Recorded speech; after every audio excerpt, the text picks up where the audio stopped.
This is CyberNet reporting from what was once the ancient village of Albeit. Moments ago, an insurgent vehicle breached the sparsely manned northern outskirts of the settlement and made its way to the garrison's picket defenses at the south perimeter, where a colossal explosive device was detonated. At this time, I have no other news to share regarding this dreadful event or its potentially tragic outcome, other than to report a haunting silence that now radiates from that location. As far back as antiquity, long before even the siege station at Albeit came into being, king of the Athenians and warrior poet Pericles postulated, "I fear our own mistakes over the designs of our enemy." Despite the prodigious feat of having withstood the onslaught of an entire armored task force, the intractable scouts of 4th LAR make the most fatal of all errors, that of ignoring the ant for the elephant. Just as salvation graces their ranks, the tortuous battle takes another detour into the surreal with the re-emergence of the militant element. The time is 03:39 hours.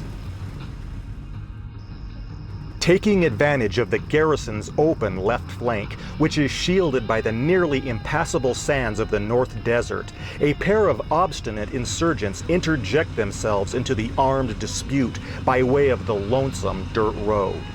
Determined to inflict substantial casualties on the Marine ground troops and perhaps even alter the course of battle, the Suicide Squad barrels down the road in a simple sedan which carries a mammoth artillery shell. Lacking intelligence due to the capture of their on-site agent, they pass through the center of the village at breakneck speed in search of a viable target. Detecting the sound of a heady firefight along the south perimeter, the vehicle dodges small arms fire and heads directly for the land bridge.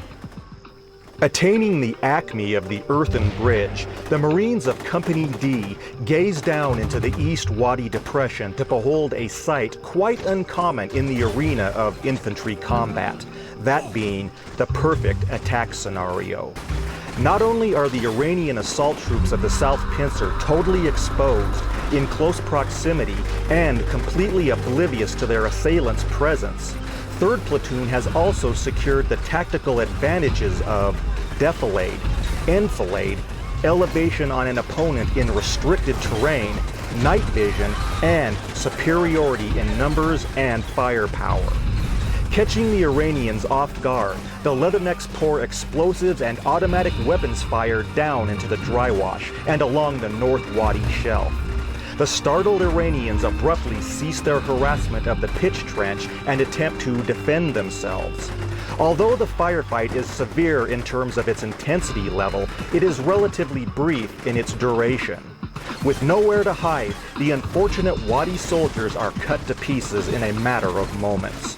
For the men of 3rd Platoon, the engagement is like shooting fish in a barrel. The already half-depleted South Pincer is virtually wiped out, with nary a single casualty inflicted on their attackers. Yet, warfare is rarely without its intrigue. Despite their wholesale success, it is now the Marines' turn to stare into the face of certain death.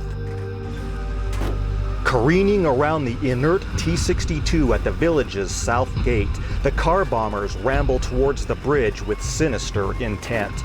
The bulk of 3rd Platoon too preoccupied to notice the threat on their left flank, the command team is the only retaliatory response.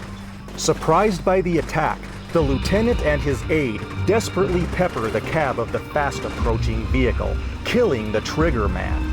Undeterred, the driver snatches the detonator and angles for the massive infantry atop the dirt viaduct. A fraction of a second later, the bomb explodes. Albeit enormous, the blast occurs prematurely, leaving a significant crater in the roadway immediately north of its intended victims. To everyone's relief, Providence has intervened, sparing an entire Marine platoon from catastrophe, save for 2 men. Looking on in stunned silence, the garrison is confounded by the timely demise of the car bombers as being not a moment too soon. In the final analysis, some 36 Marines owe their lives to the arbitrary nature of combat, for it was not a militant's itchy trigger finger that saved them, but a single well-placed shell, courtesy of Coyote 1. Inside the Sultan's dagger, what was a fleeting moment of euphoria is blunted by its excruciating anticlimax. وكان الظهور المفاجئ لعدو الوحدة المشاة من فوق جسر في رأيي أكثر اللحظات الحاسمة. The sudden appearance of an enemy infantry unit atop the bridge was, in my opinion, the most decisive moment of the entire battle. I could only look on as our South Pincer assault force was ambushed and decimated within the wadi. In that same moment, something quite unexpected happened. A pair of insurgent car bombers accomplished what our combined task force could not. They breached the village defenses. Their suicide attack on the bridge invigorated our hearts with expectation, only to be cruelly dashed an instant later. The vehicle was obliterated only meters from the tightly packed collection of enemy troops. The attack failed. Ignoring the fact that victory was no longer feasible, the commandant allowed the infantry platoon of the East Pincer to continue their assault on the village from the sand dunes. Fate itself dictated that the ease of their ingress was another red flag. And it was.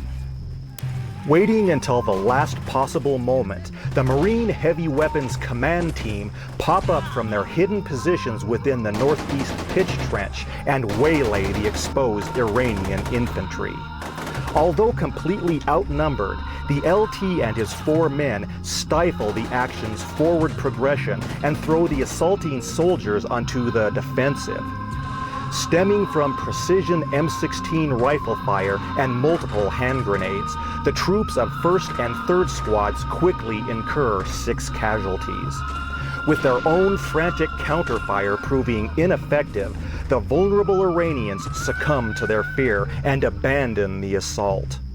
As they turn tail and race back up the sandy slope in full retreat, the Marines calmly go about the business of unhampered target practice.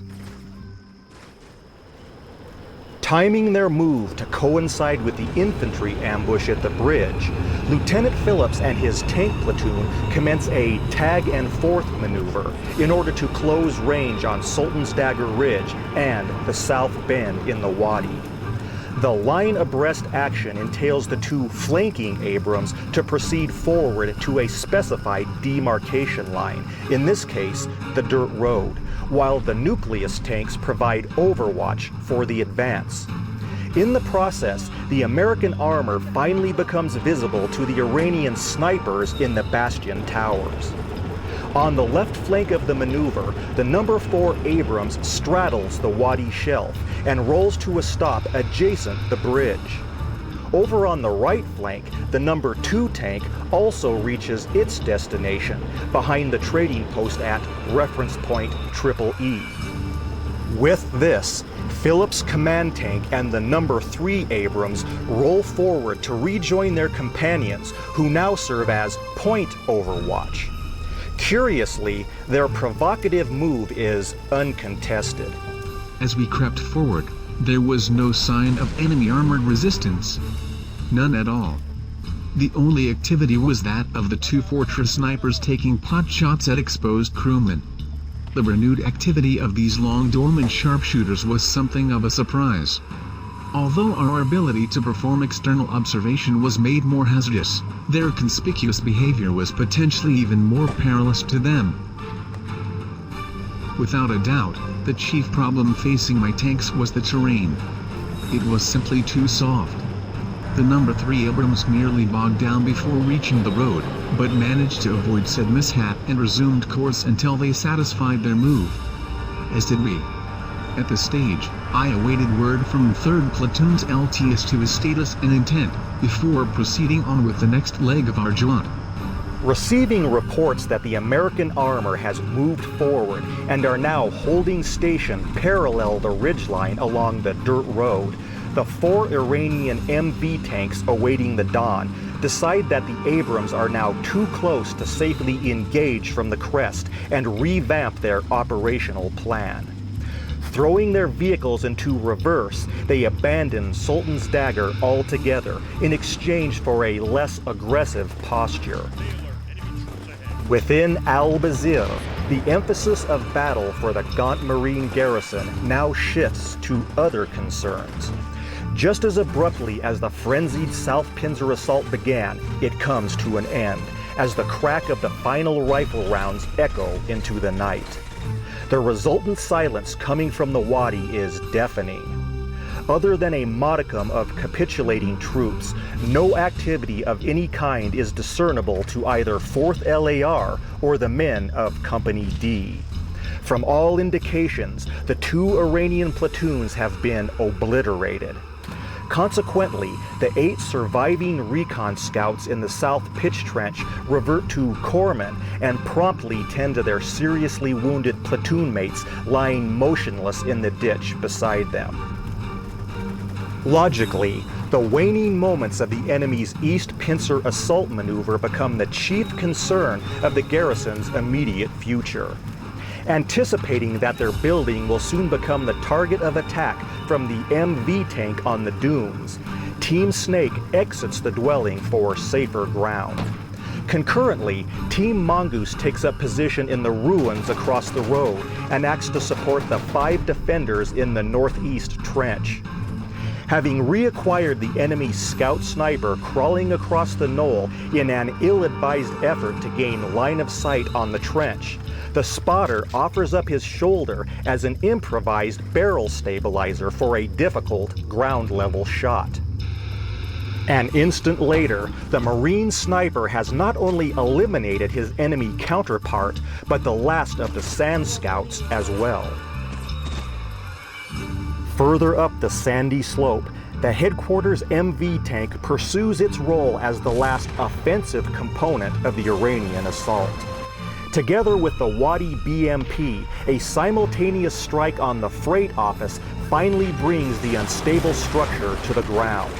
In so doing, Coyote 1 is stripped of its concealment relative to the North Sands, yet is fortunate in the coincidence of having the hulks of both Coyote 2 and 4 in position to shield it from direct attack. Acting to defend themselves, the LAV assails the hull-down tank. Beset by a highly accurate hail of shells, the T-62 is robbed of its integrated targeting capability.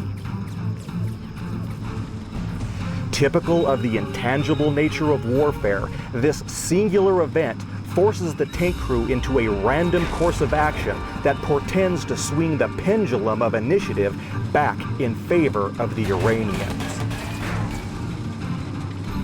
Armed with a fatalistic sense of martyrdom, the T-62 crests the dune and angles for the dirt road. Obliged to bore sight while firing on the run, the command tank bellows 2 successive AP rounds at Coyote 1, the first of which is intercepted by Coyote 4. In reprisal, the LAV fires a steady stream of high-explosive rounds from its chain gun, which cause only light damage since it has long since depleted its own AP assets. Fortunately for them, the T-62's second shell sails high and impacts well back of the plane. Even as the enemy tank disappears into a slight hollow and temporarily ceases motive, the LAV crew struggle to regain their own mobility, fully aware of their less than ideal circumstance. The vehicle's tires all but shredded by the massive small arms fire that inundated them in the recent firefight, the driver frantically attempts to pivot the sluggish vehicle, only to have their stalker reappear a moment later. Clear of both the knoll and the iron obstructions, the T-62 now has a clear line of sight and promptly vanquishes the last operational Coyote with a single snort of its main gun, the concussive effects of which also topple the adjacent structure. With the exception of a curiously unscathed militant safe house, the whole of Albeit now lies in utter ruin. Back to the south, the next phase of 3rd Platoon's counter-assault is set in motion. With the headquarters team and 2nd Squad performing bridge-level overwatch, 1st and 3rd Squads leap over the stone barrier and descend down into the East Wadi Depression, while the 2 medium machine gun crews establish a base set on either flank of the shelf. As the ground troops move to invest the dry wash in search of residual threats or enemy survivors, the M1 platoon initiates its next bounding maneuver. Once again, the flanking tanks move up in unison with the troops, while Tank 4 takes up position along the lip of the wadi astride the advancing Marines below. Tank 2 bypasses the trading post and rolls to a halt further up the bend in the road. Demonstrating clockwork efficiency, Tanks 1 and 3 follow suit, which leaves the Iranians unriposted. نشهد تقدما غير المرتبط به من الدروع والمشاة الأمريكي كان علامة المخلصين أن Witnessing the unencumbered advance of the American armor and infantry was a bona fide sign that the mission was over. Reality had finally sunk in. Yet, in retrospect, I recall feeling more ashamed than disappointed. Our military failure was irrelevant compared to the lives of all those brave men that were sacrificed out on the desert floor in pursuit of such a senseless ambition. It was at this precise moment that I realized how utterly diabolic the whole campaign had been. Not to mention my own role within it. Not yet prepared to admit defeat, the Commandant orders his Special Forces teams within the fortress to engage the closest enemy targets. In this case, the turned-out commanders of the Marine Tank Platoon. As Lieutenant Phillips had predicted, their combined fire produced no tangible results other than to give away their firing positions to their intended victims. Observing Abrams No. 3 coming under fire from the revitalized heavy machine gun in the Bastion's citadel, Phillips and crew take advantage of the momentary jam in the enemy's weapon to silence the pesky gun once and for all. Likewise, the No. 4 Abrams acquires sight on the offending sniper team located in the Bastion Keep and lets loose with a high-explosive round of its own, which eliminates the spotter. In retort, the Citadel sniper team targets them. However, the Iranian attack is abbreviated when the Marine medium machine gun on the north lip of the wadi responds with a burst of lead that, ironically enough, fells that team's spotter as well. Not surprisingly, the medieval fortress once again falls silent for fear of more reprisal. Upon conclusion of the one-sided exchange with the Bastion, the M1 platoon and Company D proceed ahead with the next stage of their tactical advance. With no intention of assuming the threat from the fortress to be immaterial or devoid of RPGs, Lieutenant Phillips allows the advance to continue on the right flank exclusively, since he and the No. 4 tank are now directly in front of the imposing ruins. Therefore, Abrams 2 and 3 resume playing tag and ramble forward to interim positions that straddle the hulks of the reservist armored vehicles scattered about the dirt road. Having satisfied their reconnoiter of the Wadi Basin, 1st and 3rd Squads of 3rd Platoon promptly exit the dry wash to pursue their next tactical objective. While the 8 survivors of 2nd Platoon relinquish control of the pitch trench to 1st Squad in order to seek out and render medical aid to their injured platoon mates within the devastated village interior, 3rd Squad quick times it across the open plain with the ultimate goal of supporting the right flank by securing the South Dirt Road at reference point EE. As for the Iranian ground forces, the jig is most definitely up. Running headlong into the failing darkness with no desire to look back into the face of violent death, the survivors of the East Pincer Assault Group leave 2nd Squad at the Knoll Crest to fend for themselves. Meanwhile, the 4 MV tanks of 2nd and 3rd platoons finally back their way into a defensive position astride the bogged T-62 at the base of the protruding ridge. Together with the tank of 1st platoon stranded further up 1080G on their right flank, the 6 tanks of this armored picket line now assimilate the role of the wounded animal with its back against the wall. As such, they are still a force to be reckoned with. Yet, it is their own command tank that will play the wild card in events to come as it endeavors to thwart the best laid plans of mice and Marines. I'm ecstatic to report that the militant car bomb of earlier exposition did not achieve its intended effect. The targeted Marine infantry platoon on the earthen bridge suffered only 2 casualties and 3 injured as a result of the horrific explosion. As you can see by the activity taking place behind me, we have relocated to the roof of the last standing structure, in what is otherwise a village laid waste by siege. Upon reaching the rooftop of this suspiciously undamaged building, our escorts discovered a duffel bag with some surprising contents. However, this news must wait. Danger looms near, and we must resume cover. Stay tuned. This is CyberNet reporting. Employing adroit battlefield initiative, the saviors of the embattled Marine garrison at Albeit now take up the mantle of combat and move to harass the demoralized Iranians whilst they reel from the crippling effects of a failed assault. Spreading out across the breadth of the combat zone, the infantry of 3rd Platoon Company D not only infiltrate the East Wadi Basin, they seize control of the only 2 avenues of ingress and egress that influence the remote desert plain near the disputed oasis. Whilst the Iranian command tank toys with the idea of skirting the Marine advance to the west, the right flank of the American M1 platoon attains station at a key tactical objective, the west lip of the Wadi Akaret. Though at the doorstep of the region's dominant land feature of Sultan's Dagger Ridge, the U.S. tankers are by no means masters of all they survey.